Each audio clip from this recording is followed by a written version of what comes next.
How to make freeze frame effect in CapCut PC. Hi everyone, I'm here to assist you today. Without any delay, let's jump right in. First, open CapCut PC, import your video and add it to the timeline. Then, select your white line and drag it where you want to freeze. Then right-click on your video in the timeline and click on Edit in here.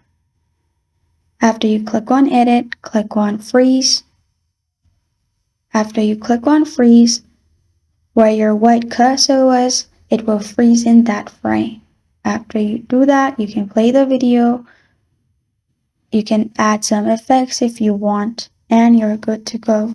This is how to make freeze frame effect in CapCut PC. Thank you for joining me today. If this video helps you out, please leave a like and subscribe for more.